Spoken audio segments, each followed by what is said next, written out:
Hello, my YouTube channel, my vlogs. Good morning, Philippines.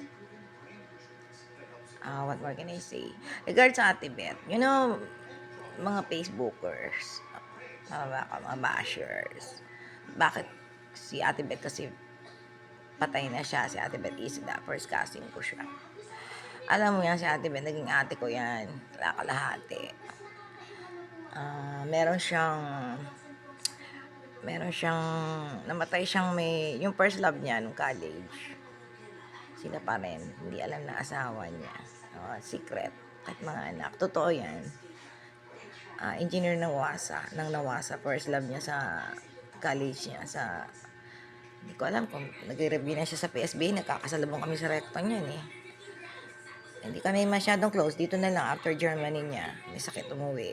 Doon na lang kami naging close, nahulihan ko ng panty sa bago, yun, parental. Sila ni Engineer Julio Facundo Rivera. Yun po yung boyfriend niya, namatay na. Kabit siya hanggang sa namatay. Dito siya tumatawag. First love niya, may pundasyon sila. Hindi alam na asawa niya. Kasi mga kuya naman yung mga ginto eh. Pangit ako sa kanila eh, kuratsa. Bawal sila kausapin. Naginto sila. Gusto nila lagi ko nalang pangit. Rental sa mga pamangkin ko. Ang HOP ko kay Ate Beth, yung sa sing-sing noon, wala man ako alam sa mga HOP na eh. Kasi meron siya mga panindang mga sing-sing na mga 10K, mga ganon. Kinuha niya parang yun yung binayad sa kanya. O sa mga pautang niya, napapautang din niya ng pera kasi may pera din yung niya eh, jujuju.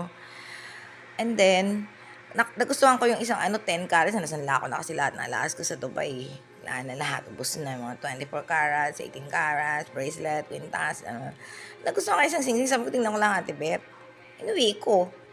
Ngayon, pagbalik ko ilang days, kasi pina-check ko lang naman kung talagang Billy ka ba o Cebuana. The next day, nung galit na galit, sabi niya, pinakaskas ko daw. Sabi ko, hindi ko pinakaskas yan, Ate Beth. Sabi ko, pina-check ko lang. Bibiling ko nga. Kasing-sing siya, mga 10K, mga may carats kahit papano. Hindi na rin, balikan ko siya ng balik-balikan. Kahit galit na siya, bagsakan pa ako ng pinto. Ako na rin nag-isip, baka ako nakaskas. Paano nga, OMG. Mga pinsan kami, no? Magkakakilala kami. So, yung mga hindi kilala, huwag na umeepal. That's all, Fox.